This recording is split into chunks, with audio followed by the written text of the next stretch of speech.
Boa tarde, hoje é quinta-feira, 2 de junho e o Senado Notícias está no ar.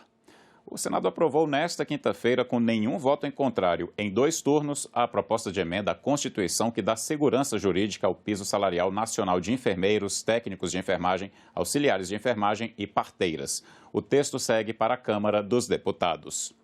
O presidente do Senado, Rodrigo Pacheco, participou nesta quinta-feira de uma audiência de conciliação entre a União e os estados no Supremo Tribunal Federal sobre a incidência do ICMS nos combustíveis. Fomos convidados, eu como presidente do Senado e o deputado Arthur Lira como presidente da Câmara, para que pudéssemos participar, embora não façamos parte da relação jurídico-processual da ação judicial que tramita no Supremo Tribunal Federal relativamente à questão dos combustíveis. O objetivo, encabeçado pelo relator ministro do Supremo Tribunal Federal, doutor André Mendonça, é justamente para que, nesse aparente conflito federativo entre Estados e União, se possa ter uma solução que seja consensada. Afinal de contas, eu disse que o objetivo comum é resolver o problema do preço dos combustíveis no Brasil para atender os consumidores, para atender a sociedade brasileira. Eu não tenho dúvida que essa é a intenção da União e do governo federal, essa é a intenção também dos estados da federação e inclusive dos governadores do estado. Então foi dado um passo inicial numa possibilidade de composição geral, encabeçada, repito, pelo relator ministro André Mendonça. Aumentar a produção de trigo no Cerrado para diminuir a dependência do mercado internacional de trigo. Esse foi o tema da audiência pública pedida pelo senador Chico Rodrigues e realizada na manhã de hoje pela Comissão de Agricultura. Todo ano, o Brasil importa 6 milhões de toneladas de trigo, cerca da metade do que consome. O encarecimento do produto, depois da invasão da Ucrânia, aumentou a pressão para a autossuficiência na produção. A gente ficou muito surpreso e, de forma bastante positiva, vemos que tem um potencial bastante grande para desenvolvermos, através de pesquisas, um sistema de produção para a produção de trigo na região, no estado de Roraima. Os resultados preliminares foram fantásticos.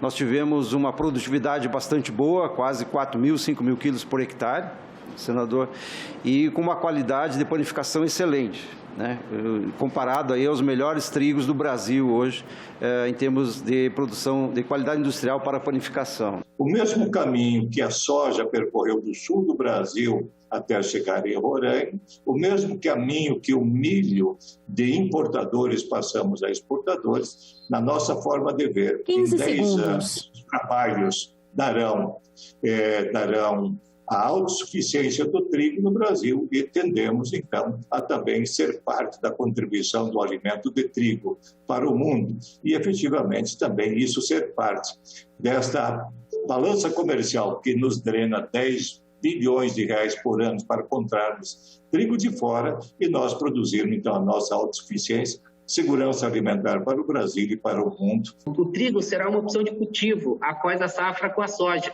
visto que no nosso estado já há a presença da ferrugem da soja, dificultando a safra de soja. Então, ou seja, obrigatoriamente nós vamos ter um vazio sanitário, nós vamos ter que aproveitar o cultivo de trigo nesse período. E a exploração de novas áreas para a produção de trigo pode levar a uma maior pressão para o desmatamento? Essa preocupação levou para a audiência pública interativa do Senado uma participação internacional. Pergunta aqui da Embaixada da Alemanha em Brasília, Reinhard Bayer, pergunta o seguinte: a expansão do trigo tropical irá aumentar a pressão sobre o desmatamento? É justificável a pergunta, porque talvez o Reinaldo não conheça o Brasil e não saiba como é que é o cerrado. Roraima tem 3 milhões de hectares de cerrado. E cerrado não tem desmatamento. Então, nós estamos falando aqui de plantio de trigo no cerrado, aonde não há nenhuma necessidade de desmatamento, nem em Roraima, nem no Goiás, em lugar nenhum, porque é uma região que já não tem mata. Eu quero que os europeus, os americanos, os asiáticos preservem, europeus, da Alemanha, meus trisavós vieram da Alemanha, eles têm que preservar o que nós, brasileiros, preservamos. E eles não preservam, nós sim preservamos no Brasil. Os senadores da Comissão de Agricultura aprovaram também que na próxima quarta-feira seja feita uma audiência pública para discutir o projeto da lei do autocontrole, que permite às empresas criarem seu próprio programa de defesa agropecuária com autofiscalização. Foi cancelada a sessão do Congresso Nacional que estava prevista para hoje e que iria analisar vetos do presidente Jair Bolsonaro a projetos de apoio à cultura, como a Lei Paulo Gustavo e a Lei Aldir Blanc. Ainda não foi definida uma nova data para a realização da sessão. O plenário do Senado aprovou nesta quarta-feira o projeto que prevê descontos nas contas de energia elétrica. O texto segue para análise da Câmara dos Deputados. A proposta determina a devolução para os consumidores dos impostos recolhidos a mais pelas distribuidoras de energia elétrica. O Supremo Tribunal Federal decidiu que o ICMS cobrado das distribuidoras não deve entrar na base de cálculo do PIS/COFINS, o que gerou um volume bilionário de recursos que serão devolvidos pela União às empresas. O projeto determina que esses recursos pertencem aos consumidores e devem ser repassados como redução das tarifas de energia elétrica. Não há dúvidas quanto ao fato de que o consumidor deve ser o beneficiário final desses créditos. Afinal, foi o consumidor que pagou a contribuição para o PIS/PASEP e para o COFINS em valor maior do que aquele que deveria ter sido cobrado. Isso porque, pelas regras tarifárias, esses tributos são recolhidos pela distribuidora, mas arcados pelo consumidor e repassados à União. Na sessão de ontem, os senadores também aprovaram indicações de nomes para cargos estratégicos do governo. O plenário do Senado aprovou os nomes das seguintes autoridades nesta quarta-feira: Ademar Seabra Júnior para embaixador em Moçambique, Eswatini e Madagascar. Luiz Eduardo Vilarinho Pedroso para embaixador do Brasil na República de El Salvador. Vilmar Coutinho Júnior como embaixador em Zimbábue. Pedro Luiz Dalcero para a Embaixada de São Tomé e Príncipe. Juliano Feres Nascimento como representante permanente do Brasil junto à comunidade dos países de língua portuguesa. Para o Conselho Nacional de Justiça, os senadores aprovaram João Paulo Chouquer na vaga indicada pelo Procurador-Geral da República e Luiz Felipe Salomão, ministro do Superior Tribunal de Justiça, para o cargo de Corregedor Nacional de Justiça no biênio 2022-2024. Para o Conselho Nacional do Ministério Público, foi aprovado o nome de Jaime Martins de Oliveira Neto. E o plenário aprovou João Paulo Machado Gonçalves para exercer o cargo de ouvidor-geral da Ancine, Agência Nacional do Cinema. A Comissão Parlamentar de Inquérito que investiga o acidente com a Chapecoense ouviu representantes do Ministério Público. Os procuradores falaram sobre o andamento do caso e das dificuldades em conseguir um acordo para reparar a perda das famílias. O procurador da República, Edson Restanho, fez um resumo do andamento judicial do processo. Explicou que o MP pediu o bloqueio de valores dos réus, mas que foi indeferido. Falou das dificuldades em citar as empresas estrangeiras e da contestação dessas companhias em relação às indagações feitas pelo Ministério Público. Só para deixar claro, assim, as dificuldades que nós temos, tá?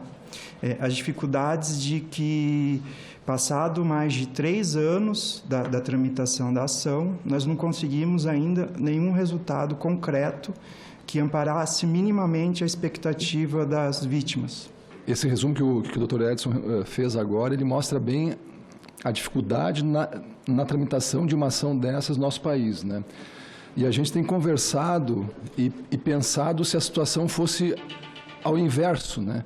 Se uma seguradora, uma resseguradora brasileira estivesse envolvida numa situação dessas, né, com um acidente envolvendo, por exemplo, uma equipe de futebol da Inglaterra. Eu, pessoalmente, né, e essa é uma posição pessoal nossa, né, eu acredito que essa situação já teria sido resolvida há muito tempo nesses outros países, né. O governo Bolsonaro, o Itamaraty, mais diretamente o presidente Jair Bolsonaro, deveria estar à frente dessa situação terrível que vive quase 6 anos os familiares dos 71 mortos do voo da Chapecoense. Humberto falou sobre o receio de que o caso transite por muitos anos sem atender o interesse das famílias. O procurador contou sobre o fundo humanitário que foi criado para resolver a questão de forma extrajudicial e criticou os valores. Disse que existiram diversas tentativas para que se chegasse a um acordo, o que, na opinião do procurador, seria o ideal para as famílias. Mas falou que até agora o MP não teve sucesso. Depois da instauração da CPI, houve um movimento, por parte, encabeçado pelo grupo Tokio Marine, que enviou uma pessoa para iniciar uma negociação. A gente teve várias reuniões, foram algumas reuniões mesmo, a gente tentou a exaustão chegar a um acordo nesse caso, mas não foi possível. A Comissão Mista de Orçamento se reuniu nesta quarta-feira para a eleição de cargos importantes da mesa do colegiado que ainda estavam vagos. Além disso, escolheu o senador Marcos Duval para relatar a LDO 2023. Em reunião antes da sessão começar, os líderes partidários da CMO designaram o senador Marcos Duval como relator geral do projeto da Lei de Diretrizes Orçamentárias para o ano que vem. Mas não chegaram a um acordo quanto aos nomes dos relatores setoriais de orçamento. A LDO é que estabelece as metas e as prioridades para a elaboração da lei orçamentária anual. O senador Marcos Duval afirmou que pretende entregar o seu parecer antes do dia 17 de julho. Eu sou um novato na política, vim da segurança pública, trabalhei 20 anos dando aula na SWAT nos Estados Unidos, mas isso não me fecha num quadrado em achar que tudo se resolve com um tiro, porrada e bomba ou a questão do armamento. Então, o Brasil, a gente vai conseguir achar um equilíbrio investindo em projetos sociais, em educação, infraestrutura, em saúde. Então, todas as pautas que o Congresso coloca são todas as pautas que eu sempre acreditei que é o caminho correto para que a gente possa deixar um legado. A comissão também elegeu os parlamentares que, a partir de agora, compõem a vice-presidência do colegiado. Declaro empossado o senador Irajá como primeiro vice-presidente da comissão, a quem convido, se estiver presente no plenário, para compor a mesa. Declaro eleito e empossado o deputado Paulo Pimenta como segundo vice-presidente da comissão, a quem convido também para compor a mesa. Declaro eleito e empossado o senador Fabiano Contarato, que nos acompanha aqui através da Plataforma Azul no Congresso Nacional, como terceiro vice-presidente da comissão. Atletas estiveram no Senado Federal nesta quarta-feira para apoiar a aprovação do projeto que institui a Lei Geral do Esporte. O projeto que institui a Lei Geral do Esporte foi aprovado pela Comissão de Educação, Cultura e Esporte no dia 26 de maio e seguiu para votação no plenário. A matéria recebeu o apoio de atletas que vieram ao Senado para expressar suas opiniões. Nós, atletas, a gente precisa ter voz e muitas vezes as nossas vozes, principalmente no feminino, não é tão respeitada. Então eu acho muito importante a gente lutar e trabalhar por isso, com a PL, com a PND, porque justamente vai dar um espaço no esporte maior, tanto para a igualdade como para o respeito. Hoje eu sou um ex-atleta, mas também grandes outros ex-atletas virem aqui para Brasília para poder estar discutindo a pauta do esporte como cidadania, isso é o mais importante, isso é o mais relevante. A gente quer dar o direito da criança sentir o prazer na vida e o esporte traz isso, o esporte salva vidas justamente porque ele te dá sentimentos que talvez na sua casa você não tem. Então a nossa luta geral é para o povo, não é só para o atleta de alto rendimento. A Lei Geral do Esporte, de relatoria da senadora Leila Barros, deve unificar em uma só legislação todas as regulamentações e normas que dispõem sobre as práticas esportivas no Brasil. Além deste, outro projeto relacionado aos esportes também tramita no Senado, a Lei de Incentivo ao Esporte. Dois ícones do esporte aqui que nós temos no Senado, a senadora Leila, que relatou a Lei Geral do Esporte, que nós já pedimos preferência para ser votada em regime de urgência no plenário do Senado, e a lei do incentivo ao esporte, que eu designei o Romário, e o Romário se comprometeu de fazer um relatório rapidamente para a gente votar novamente na Comissão de Educação, Cultura e Esporte e depois votar no plenário. Então, estamos muito felizes de estar dando essa contribuição significativa, expressiva pelo esporte brasileiro. Que as pessoas possam ver, caramba, se esse cara que tinha todas as desculpas de se fazer de coitadinho, de se fazer de vítima, se ele não fez isso, eu também posso ser esse campeão, seja no esporte, seja na vida. Ficamos por aqui. Você pode rever as reportagens desta edição na nossa página na internet, senado.leg.br/tv. Muito obrigado pela companhia e até a próxima.